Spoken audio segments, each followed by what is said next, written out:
Breaking news చూస్తున్నాం. రాజమండ్రిలో భారీగా పెద్ద నోట్లు పట్టుబడ్డాయి. బొకారో ఎక్స్ప్రెస్ లో నుంచి దిగిన వ్యక్తి నుంచి 50 లక్షల రూపాయల డబ్బును పట్టుకున్నారు పోలీసులు. అన్ని 1000 నోట్ల కట్టలే.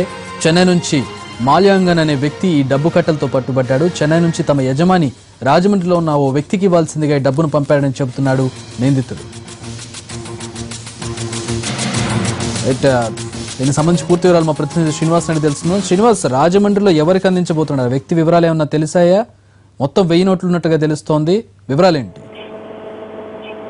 చక్రి, ఈ రోజు ఉదయం బొకారో ఎక్స్ప్రెస్ లోని ఒక వ్యక్తి నుంచి 50 లక్షల రూపాయలు విలువైన 1000 రూపాయల నోట్లని పోలీసులు పట్టుకోవడం జరిగింది. అయితే రైల్వే పోలీసులు, ఇన్కమ్ ట్యాక్స్ అధికారులు ఇద్దరు కూడా సంయుక్తంగా కొద్ది రోజుల నుంచి ఈ పెద్ద నోట్లు రద్దయిన సమయం నుంచి కూడా 8వ తారీఖు నుంచి కూడా రాజమండ్రి రైల్వే స్టేషన్ లోని అలాగే వివిధ ప్రధాన సెంటర్లలో కూడా ఈ తనిఖీలు నిర్వహించడం జరుగుతున్నది. వాహనాలతో పాటు రైల్వే తనిఖీలు జరుగుతున్నాయి. దానిలో భాగంగా ఈ రోజు ఉదయం ఇన్కమ్ ట్యాక్స్ అధికారులు, రైల్వే పోలీసులు ఇద్దరు సంయుక్తంగా ఇక్కడ తనిఖీలు నిర్వహిస్తుండగా రైల్వే స్టేషన్ లోని 50 లక్షల రూపాయలు పట్టుకుని బొకారో ఎక్స్ప్రెస్ లో చెన్నై నుంచి వచ్చిన మాల్యాంగన్ అని చెప్పి ఒక వ్యక్తిని పోలీసులు అదుపులో తీసుకుని అతని బ్యాగ్ ని అనుమానంతో చెక్ చేయడం జరిగింది. అయితే దానిలో తనిఖీ చేయగా దాంతో బట్టల కింద ఈ 1000 రూపాయల నోట్లతో ఉన్న 50 లక్షల రూపాయలు ఆ బ్యాగ్ లో ఉన్నాయి. ఆ బ్యాగ్ ని అంతటిని కూడా ఈ రైల్వే పోలీసులు స్వాధీనం చేసుకుని ఇన్కమ్ ట్యాక్స్ అధికారులకు అప్పగించడం జరిగింది. ఇవన్నీ కూడా చెన్నై నుంచి ఆ వ్యక్తి మాల్యాంగన్ అనే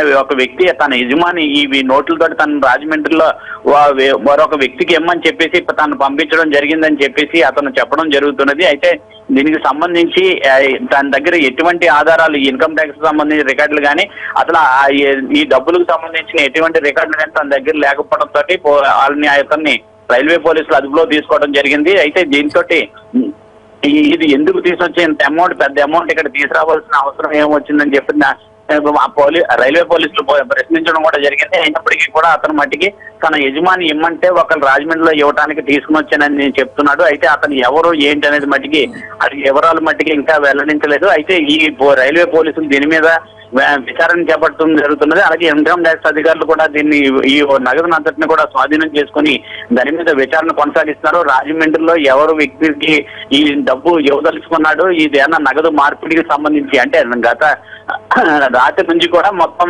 నిన్న రాత్రి నుంచి కూడా ఈ 1000 రూపాయల నోట్లు అన్ని కూడా మొత్తం రద్దు అయిపోయిన తరుణంలోని ఈ మొత్తం 1000 రూపాయల నోట్లు ఇక్కడ మార్చడానికి ఏ విధంగా తీసుకొచ్చారు, ఎలాగ మార్పిడి జరుగుతున్నది, ఏమైనా కమిషన్ మీద తీసుకురా ఈ నగదు మార్చుకోవడానికి ఏమైనా తీసుకుని వచ్చాడనే కోణంలో ఇక్కడ దర్యాప్తు కొనసాగుతున్నది. అయితే రాజమండ్రిలో ఎవరైతే ఈ వ్యక్తులు ఇతనికి ఎందుకు తీసుకుని వచ్చాడు, ఎవరికి ఎవరు తెలుసుకున్నాడు అంటే దాని మీద కూడా చేస్తున్నాడు. అతను వద్ద ఉన్న సెల్ ఫోన్ అంతటినీ కూడా స్వాధీనం చేసుకుని అందులో సెల్ ఫోన్ లో ఉన్న నెంబర్ల ఆధారంగా దాని మీద విచారణ కొనసాగుతున్నది.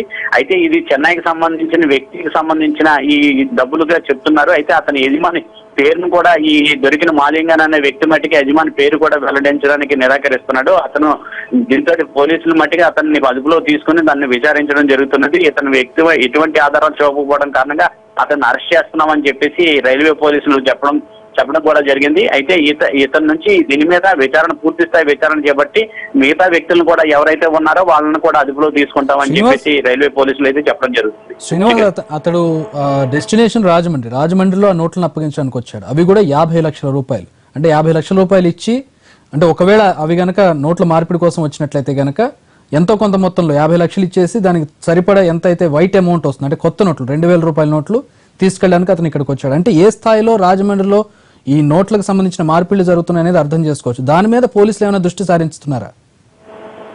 అదే దీని మీద మట్టికి చాలా ఆరోపణలు అయ్యి వస్తున్నాయి. 30% రాజమండ్రిలో నగదు మార్పిడి జరుగుతున్నదని చెప్పేసి కాలంలో వచ్చింది. అయితే మొన్నటి నుంచి చూసినట్లయితే 2000 రూపాయలు నగదు వినియోగంలోకి వచ్చిన తర్వాత ఆ పర్సంటేజ్ కూడా 10% పడిపోయిందని చెప్తున్నారు. అయితే పాత నోట్లు ఎవరైనా ఇచ్చినట్లయితే 10% మీద కొత్త నోట్లు ఆయనకి అందించడం కూడా జరుగుతుంది.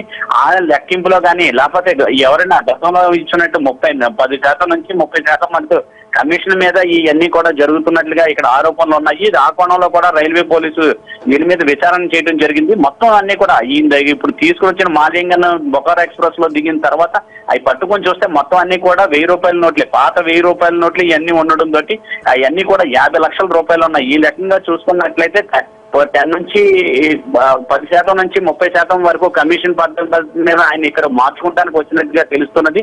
అయితే రాజమండ్రిలో చూసినట్లయితే ఈ నోట్లు రద్దు, పెద్ద నోట్లు రద్దు అయినప్పటి నుంచి కూడా రాజమండ్రి చుట్టుపక్కల ప్రాంతాల్లో చూస్తే చాలా మంది కూడా ఈ వైట్ మనీ, ఈ బ్లాక్ మనీని ఎప్పుడైతే రద్దయినా ఆ పెద్ద నోట్లన్నింటినీ తీసుకొని 10 నుంచి 30% కమిషన్ కి ఇక్కడ జరుగుతున్నట్టుగా మార్కెట్ లో ఆరోపణలు వస్తున్నప్పటికీ కూడా ఇంతవరకు కూడా ఎక్కడ కూడా అవి ప్రూఫ్ అవ్వలేని సంఘటన జరగలేదు, ఎక్కడ ఏం పట్టుకోలేదు. అయితే ఇప్పుడు పట్టుకున్న తర్వాత ఇది నిజంగానే ఇక్కడ రాజమండ్రిలో భారీగా 10 నుంచి 30% వరకు కమిషన్ పద్ధతి మీద ఈ పెద్ద నోట్ల మార్పిడి జరుగుతున్నదనే విషయం వెలుగులోకి వచ్చింది. దీంతో ఎవరెవరు ఈ కమిషన్ పద్ధతి మీద ఎలా చేస్తున్నారు, పాత నోట్లు తీసుకుని ఈ పాత నోట్లన్నీ తీసుకుని కొత్త నోట్లు ఎవరు ఇస్తున్నారు, ఇంకా ఎవరెవరి దగ్గర పెద్ద ఎత్తున బ్లాక్ మనీ ఉన్నది, ఇది ఏ విధంగా జరుగుతున్నదని కోణంలో కూడా జరుగుతూ ఉన్నది. అయితే కొంతమందికి సంబంధించి, కొంతమంది పేదలకు సంబంధించిన జన్ధన్ అకౌంట్లలో కూడా కొంతమంది అమౌంట్లు వేసి ఆ అకౌంట్ల దగ్గర బ్యాంకుల దగ్గర బారులు తీరిన వారిని చూసినట్లయితే ఆ బారులు తీరిన దగ్గర ఉన్న సామాన్య మానవులే ఉంటున్నారు. వాళ్ళందరూ కూడా లక్షల్లో అవి కూడా ఆ అకౌంట్ లో డిపాజిట్ చేయడం జరుగుతున్నది. దీని ప్రకారంగా చూసినట్లయితే ఈ బ్లాక్ మనీ అనేది దాన్ని చాలా విధంగా ఈ బ్యాంక్ అకౌంట్ లో వేసి సామాన్య మానవులతోటి మార్పిడి చేస్తున్నట్టుగా తెలుస్తున్నది. కూలీ వచ్చి పనులు చేసుకునే వాళ్ళు ఏదో ఆధార్ కార్డు ఏమి తీసుకొని చేయడం జరుగుతున్నది. చెప్పి thanks for the update Srinivas. Average మీద 40 లక్షలు వెళ్లే అవకాశం కనపడుతోంది. 20% వేసుకున్నా కూడా లక్షకి. సో 40 లక్షల రూపాయల కొత్త నోట్లు, అంటే 2000 రూపాయల నోట్లు. సామాన్యుడికి 4000 రూపాయల బ్యాంక్ క్యూలో నిలబడితే దొరకడం లేదు. మరి 40 లక్షల వైట్ మనీ ఎక్కడి నుంచి వచ్చిందనేది పోలీసులు దృష్టి సారించాల్సిన అవసరం ఎంతైనా కనపడుతోంది.